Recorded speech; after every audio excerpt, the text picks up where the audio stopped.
Nós não temos uma sistematização específica de como nós fazemos as conciliações, enfim, a gente até discute e diz assim, olha, não tem uma natureza... Qual é a natureza jurídica do que a gente faz? Não sei. A natureza jurídica do que a gente faz é resolver conflito. Pode definir como conciliação, como mediação, não importa. O que importa é que a gente resolva o problema daquelas partes que estão envolvidas. E a partir desse olhar e dessa nossa experiência que a gente veio aqui. Enfim, só para iniciar agora verdadeiramente a palestra, eu vou começar explicando para vocês, talvez, por que eu tenha decidido seguir na carreira jurídica. Eu nunca me esqueço, numa aula do 2º ano de faculdade, que um professor que era juiz federal virou e falou assim, olha... Era o Dr. Valdeci, um homem extremamente humano e sensível. Ele falou assim, quando vocês estiverem muito cansados nos seus escritórios, ou então exercendo a magistratura, ou o Ministério Público, e olhar aquela pilha de processos, porque, vejam, eu fiz faculdade, não tinha PJE, era processo físico, né? Aí ele falou assim, quando vocês olharem aquela pilha de processos e estiverem cansados, não vejam aqueles processos como simplesmente números, como folhas. Ali estão vidas, vidas que estão esperando uma resposta. Então, a gente tem que ter muita responsabilidade no que a gente faz. Bom, começando isso, essa introdução... Mara, você quer falar alguma coisa? Só um minutinho. Boa tarde. Eu quero agradecer imensamente esse presente de Deus. E, doutora Eunice, muito obrigada por ter acreditado. O pouco que a gente conviveu, você acreditou e me entusiasmou a vir. Eu estava numa fase difícil e a sua fala, já engajada com o direito sistêmico, fez-me levantar e vir.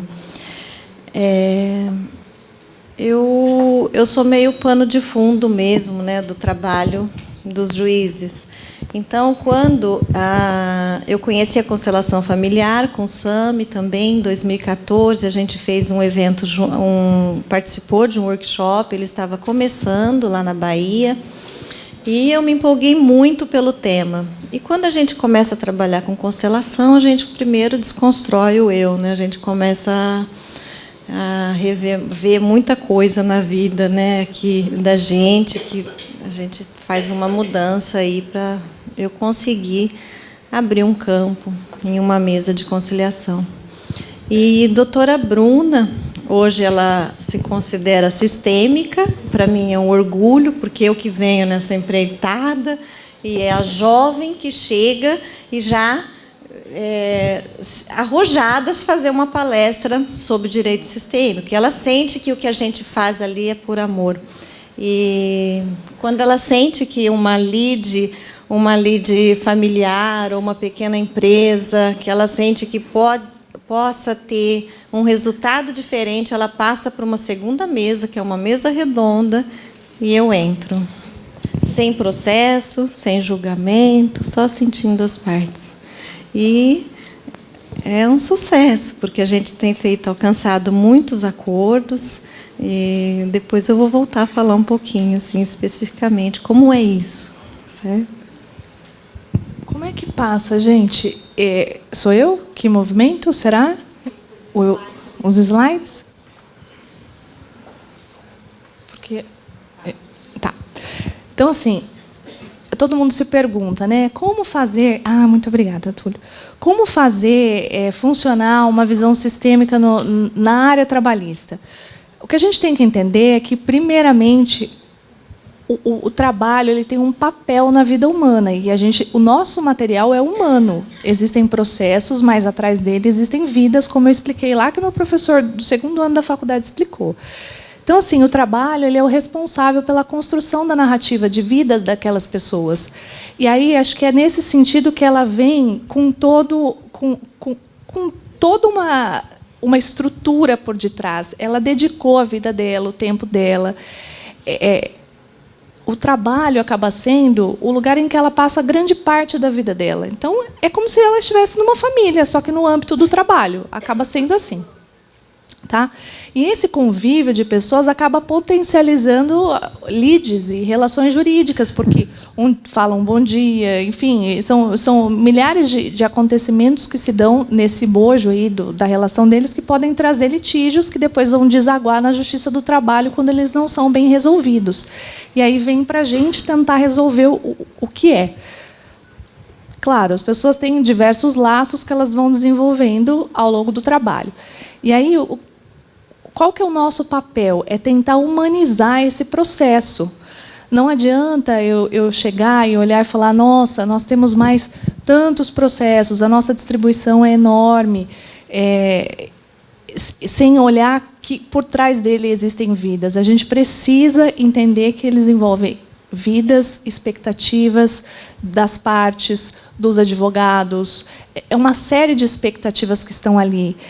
E nem sempre o que está na petição inicial corresponde ao que, de fato, as pessoas foram procurar ali. Que é o que a gente fala, nem sempre a lide jurídica é exatamente o que levou aquelas pessoas a chegarem no judiciário. Ninguém vai ao judiciário feliz. Ninguém vai sorrindo lá, falar, oi, tudo bem, vim aqui dar uma volta. Ninguém vai. As pessoas vão porque elas têm um problema que elas não conseguiram resolver. E elas procuram os advogados para poder resolver esses problemas. Então, assim, não adianta só o judiciário, era isso que nós estávamos falando antes, fazer esse movimento de tentar pacificar o conflito através da conciliação, se os senhores não tiverem essa visão de que a participação dos senhores é fundamental. E é por isso que nós viemos aqui hoje. Porque sem os senhores, nada funciona. Os senhores podem fazer a conciliação acontecer ou travá-la de uma vez, de modo que nada vai para frente. Então, assim, o papel dos senhores é essencial, porque os senhores são o primeiro juiz da causa. Os senhores é que vão fazer a análise inicial. As expectativas que os trabalhadores, as empresas chegarem para nós, vão ser filtradas pelos senhores. Então, o papel dos senhores é de muita responsabilidade. E, a partir daí, a gente também tem que ter o cuidado e a sensibilidade de entender que nós estamos lidando com pessoas. E que aquilo que está no papel, às vezes nem o advogado sabe, não é o problema que os levou ali. Existem lides jurídicas, sociológicas, psicológicas. É um emaranhado de problemas que a gente só vai descobrir se a gente tiver empatia e a gente ouvir as pessoas. Por isso, quem milita aqui na área trabalhista, não sei, às vezes o cliente fala assim, doutora, posso falar? Sempre tem um que diz assim, seja o empregador, empregado, eu sempre digo, pode, fala que eu te escuto, esse é o momento. Porque ali é que vai aflorar o problema que, de fato, levou-os. Que nem sempre são as horas extras que estão ali, nem sempre é o pedido de equiparação salarial, às vezes ele trabalhou 20 anos e não se sentiu reconhecido, enfim, são uma série de coisas que a gente só vai descobrir ouvindo e tendo empatia para isso. Então, a gente precisa estar preparado para identificar, porque nem sempre os senhores sabem, porque eles não chegam contando isso, os senhores são surpreendidos lá também, todo mundo.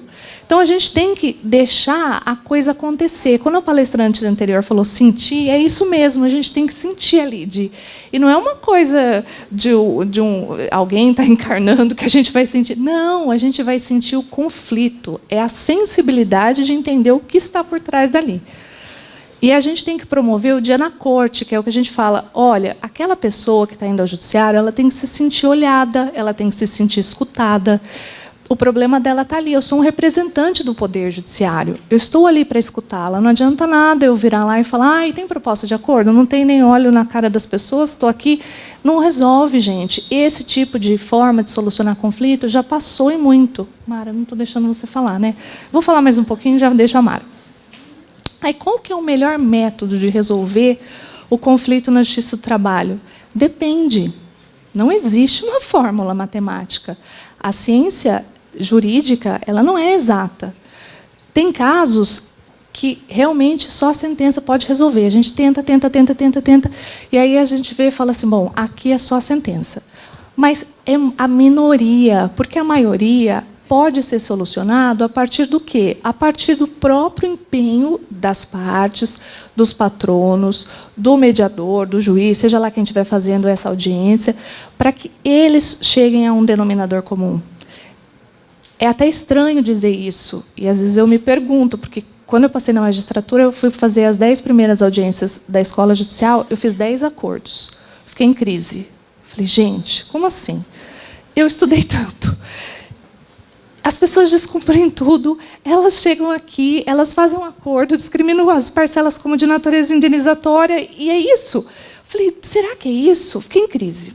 Aí, é algo que eu estou dividindo, porque foi uma crise mesmo. Aí eu olhei e falei assim, foi passando o exercício da magistratura, e eu cheguei à conclusão de que a melhor forma de solucionar o conflito sempre é na conciliação. Porque as partes vão chegar num denominador comum fazendo concessões recíprocas. A minha decisão não agrada a ninguém. Ao contrário, ela desagrada todo mundo, porque a maioria das ações são parcialmente procedentes, não é?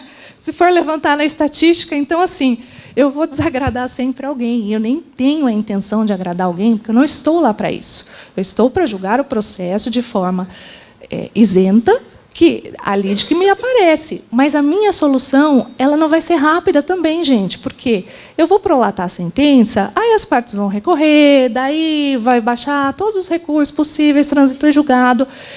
Aí pode ser que tenha começado a liquidação antes, se for uma execução provisória, ou então só depois, para daí eu expropriar os bens. E nesse transcorrer de tempo, as pessoas estão ligadas por um elo, as pessoas não se dissolvem. Enquanto tem aquele processo, as pessoas estão ali, unidas. E a gente precisa, às vezes, restaurar esses elos e fazer com que a gente resolva o problema enquanto ele está vivo. Que é quando? É na fase do conhecimento mesmo. Às vezes não tem jeito, é na fase de execução, às vezes na liquidação, não tem uma fase certa, né? E hoje nós temos um aumento muito grande de demandas. Mesmo com a reforma trabalhista, o judiciário não dá conta. Nós não temos estrutura, nós não temos orçamento, nós não temos servidores, nós não temos juízes, a gente não dá conta. E como eu disse, hoje eu acredito, cada dia mais, piamente, que a melhor forma de solucionar não é a que eu imponho, é a que as partes chegam, através de concessões recíprocas. Então, assim, para cada caso vai ter uma solução adequada, mas sempre é possível tentar a conciliação. Esse é o ponto. Só vou saber se a conciliação não é a resposta se eu não tentar. Mas se eu tentar, ela é viável. E é aquilo, não é tem ou não proposta de acordo. Bom, então como que eu vou identificar a melhor forma de solucionar aquela demanda? É o que eu falei. Eu preciso ver o cenário. A gente fala, né, Mara? É a visão macro. Vamos entender o que está acontecendo aqui. Porque nem sempre é o que está no papel. É aquilo que eu falei, a escuta ativa, com atenção. A gente tem que usar empatia, a gente tem que ter paciência, não é uma audiência que é rápida. Para quem tem uma pauta longa, e na Justiça do Trabalho a pauta é longa, os senhores ficam esperando, todo mundo sem comer, atrasa a audiência, nós também. Está todo mundo lá no mesmo barco. Por isso que eu tenho a Mara, que eu falo que é a Mara Maravilha. Eu digo assim, Mara, olha, eu identifico que essa lide, por exemplo, eu posso solucioná-la, mas eu não tenho, às vezes, o tempo hábil, eu introduzo o assunto, mas eu não consigo continuar a negociação naquele momento, porque eu vou atrasar toda a minha pauta. Eu vou lá e falo, Mara, eu preciso de você. Eu vou colocar essa audiência nessa mesa aqui redonda, como a Mara falou, em que as partes já vão mudar a estrutura, porque até então eu estou num plano um pouco mais alto e a mesa é retangular, então, em tese, a gente está muito fora. A gente muda essa estrutura, as partes sentam onde elas querem, né, Mara? E, às vezes, a gente identifica que tem pessoas que não sentam na mesa. Essas pessoas que não sentam na mesa, elas fazem um movimento para nós. Elas dizem, eu não estou nesse litígio. Mas você tem que trazê-la para esse litígio, porque eu preciso da solução que saia dali também. Então, assim, aí vem a Mara Maravilha e aplica todas as suas técnicas, porque é isso eu falo que ela é a Mara Maravilha, porque sem ela eu não trabalharia. A gente trabalha numa simbiose perfeita, né, Mara? Praticamente perfeita. E aí, aí eu vou deixar a Mara contar a parte dela. Deixa eu ver aqui. Não, vou deixar. Como fazemos, Mara? Aí, depois, como fazemos, depende do tipo de lide. A gente faz conciliação. Vou deixar a Mara falar a parte dela, mas assim, o que eu gostaria de explicar, senão eu monopolizo. É um horror isso, eu nem percebo. Isso é horrível. Eu preciso fazer um exercício de contenção. Mas, assim, é porque quando a gente gosta daquilo que a gente faz, a gente vai falando e nem percebe. Quando vê, já falou. Mas, enfim. Como fazemos? Depende do tipo da lide. Se ela é uma lide sociológica, a Mara vai explicar lá, a gente coloca nessa outra mesa e a gente tenta trabalhar a constelação, direito sistêmico, enfim. a gente faz tentativas de conciliação em todas as fases, na fase do conhecimento, na fase da liquidação e na fase da execução. O que a gente percebe é que, na fase do conhecimento, é o melhor resultado que a gente sente. Acho que é o mesmo, né, um sentimento comum. Porque as partes resolvem aquilo rápido, e aí elas tocam a vida dela. O que a gente fala, olha, o senhor vai receber, vai colocar uma pá de cal e vai seguir a sua vida. É o que eu mais quero. Para ele é maravilhoso, para outra parte também é maravilhoso, que acaba o passivo trabalhista, e todo mundo segue feliz. E eu e a Mara e quem estiver auxiliando na mediação, o juiz e o mediador, eles têm que trabalhar nessa complementariedade, porque um tem que dar respaldo para o outro. Às vezes ela me chama, Mara, do mesmo jeito que eu chamo a Mara Maravilha, às vezes ela fala, doutora, agora eu preciso que a senhora vá lá. Atravancou aqui. Tá bom. Aí eu volto. Então, a gente tem uma dinâmica que a gente tem mesa na sala principal, a gente usa o gabinete e a gente usa uma outra sala de conciliação, a gente vai transitando entre elas. Como eu falei, a forma de abordagem vai depender do conflito que se apresenta, não é matemático, tudo depende. Eu vou sentir o que as partes estão trazendo, e, a partir do que a gente sente, a gente vê qual é a melhor resposta. Ninguém trata um câncer com uma aspirina, né? É assim, fazendo uma analogia, eu vou analisar aquela lead para saber qual que é o caminho que nós vamos lá. E a gente sempre colhe as pretensões, as propostas, a gente faz sugestão, a gente faz conta, a gente explica o potencial risco, a gente explica que, agora eu já estou usando uma máxima, aproveitei a Copa e estou dizendo assim, processo trabalhista é igual ao jogo da Copa, só acaba quando termina. O Japão, eu falo porque é uma linguagem que as pessoas entendem, porque tem pessoas com todos os níveis que vão lá passar conosco. Aí eu falo, o Japão achou que ia ser classificado até o último minuto e não foi. O processo é assim, enquanto tiver um recurso pendente, tudo pode acontecer, não existe garantia nenhuma de que vai ser uma linha ou vai ser outra. E mesmo assim, pode ser que ele ganhe e não leve, porque nós temos muitas execuções frustradas. E é mais triste ainda, porque ele vai ter uma sentença bonita, pregar na parede e ter a certeza de que o judiciário é ineficaz. Para mim, isso não tem pior. Não existe sensação pior do que saber que a gente inverteu esforços, energia, e a coisa não aconteceu, eu não dei o bem da vida para aquela pessoa. Bom, aí, Mara, eu vou deixar você falar e depois eu volto. Explica da mesa, depois eu volto.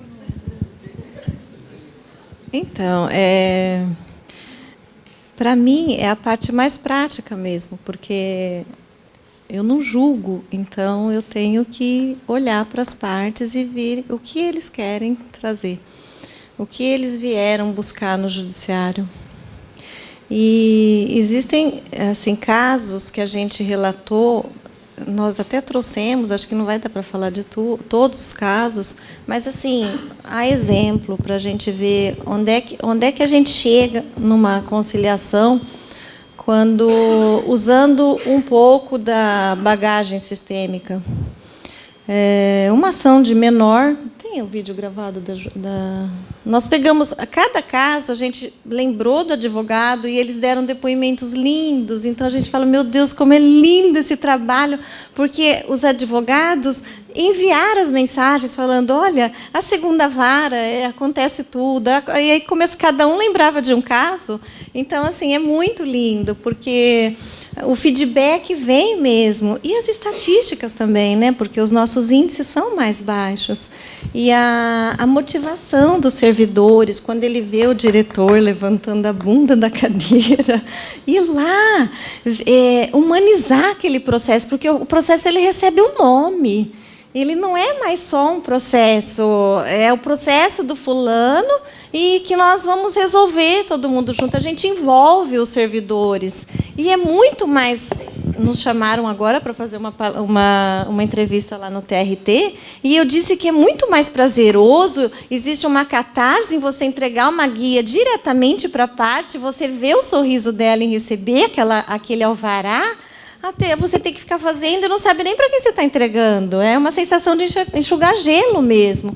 Eu acho que essa motivação dos servidores, eu falo enquanto servidora, 30 anos de justiça e 20 na gestão, foi o caminho que eu encontrei para que a gente conseguisse fazer de uma forma mais leve e os nossos servidores também trabalhassem mais empolgados, fazer mais com menos mesmo, né?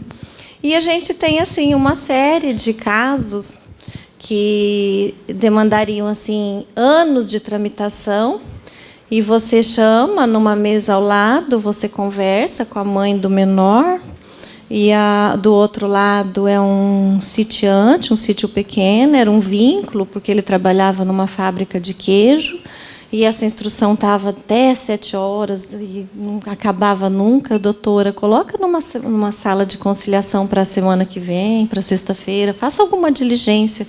E depois vem essas partes no judiciário, o menor com a mãe, o dono do sítio, todo mundo. E eu olho... E eu falei, essa lide começou numa igreja, quem teria que estar aqui é o pastor e não eu. E daí a mãe olha para mim. Sim, a mãe fala. Eu falei, mãe, por que o filho? Por que o filho você entrou com essa ação? Porque era um menor e eu já sabia um pouco da história, eu tinha lido.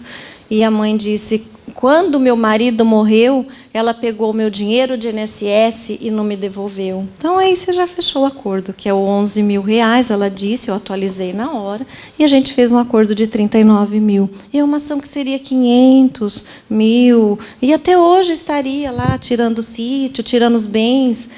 Isso é um exemplo assim, bem né, mas que...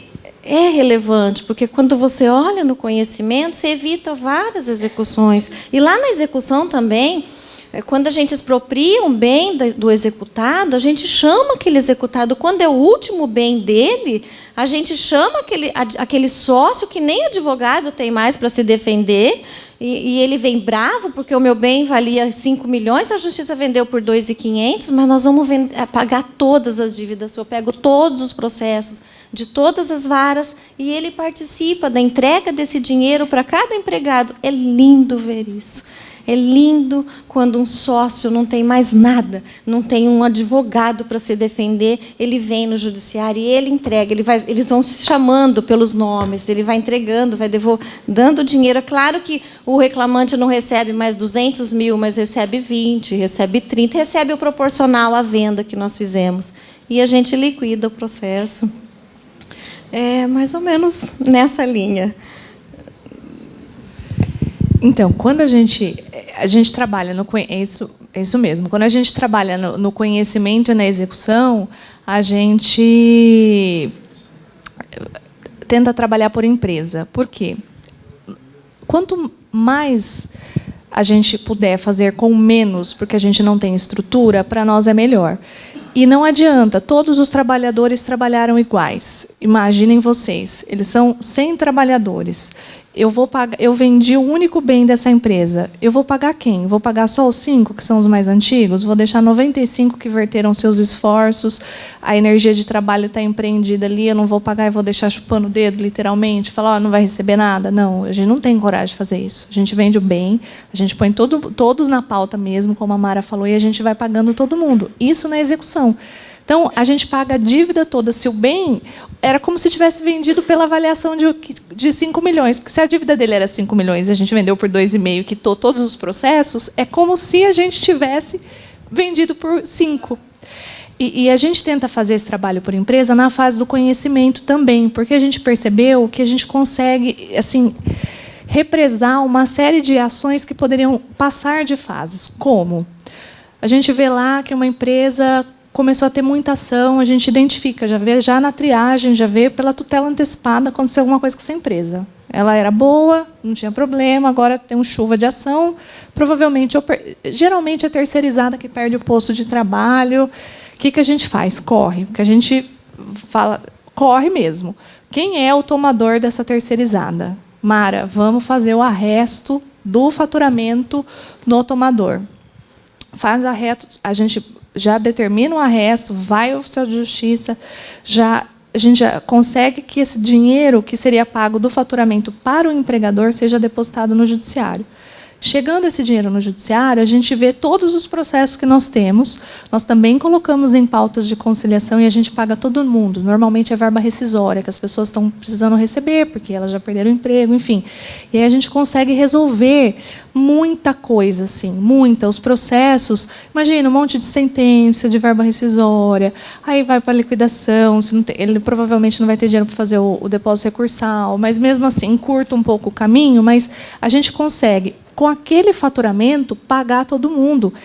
Para vocês terem ideia do quanto isso parece estranho, mas não é, tem empresário que vem, doutora, a senhora pode arrestar minha fatura? O dinheiro que eu tenho para receber é lá do não sei quem, não sei o que lá.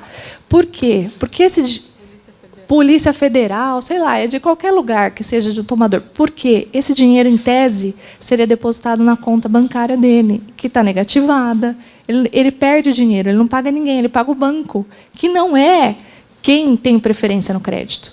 Então, a gente arresta logo. Eles vêm, tem o seu dono da Levi que vinha lá com lista, né, Mara? A gente tinha 5 processos dele. Ele vinha, doutora, a senhora pode? Nossa, nós pagamos processo do estado inteiro dele. Nós só tínhamos 5 na nossa vara, porque a gente faz isso quando tem muito. Às vezes o próprio município fala, né, Mara? A terceirizada já está encerrando, então eles passam para a gente as faturas que eles repassariam para as terceirizadas para que a gente faça o pagamento. A gente paga tudo, paga todas aquelas... Nem precatória a gente não tem, porque pode ser que tenha discuta a responsabilidade, se vai excluir, se não vai. Às vezes exclui lá em cima, volta, o tomador não vai ter mais dinheiro, o prestador não vai ter mais dinheiro nenhum. A gente já pegou porque esse faturamento ou ficou preso, que às vezes também fica preso, né? A gente resolve. A gente tenta resolver. Então, a gente trabalha por empresa, tanto na fase do conhecimento quanto na liquidação. A gente já chegou a vender bem mesmo, no conhecimento. Nós arrestamos, mas não a revelia da reclamada. A gente chama a reclamada, a gente sabe quem é o advogado da reclamada, a gente chama ele, chama o advogado, chama a reclamada. Vamos... Olha, como é que nós vamos resolver isso aqui? Essa dívida está muito grande. Aí a pessoa fala, olha, eu só tenho esse bem. Eu falei, eu vou arrestar esse bem. Se a senhora concordar, eu vou convolar em penhora e já vou vender na fase do conhecimento. Eu pago com o fruto da alienação, que seria da execução na fase do conhecimento. É uma loucura, mas dá certo, porque a gente faz com a anuência das pessoas. Então, eu estou antecipando a fase de execução. E sem juros e sem nada, porque recebe muito mais rápido. Muito mais.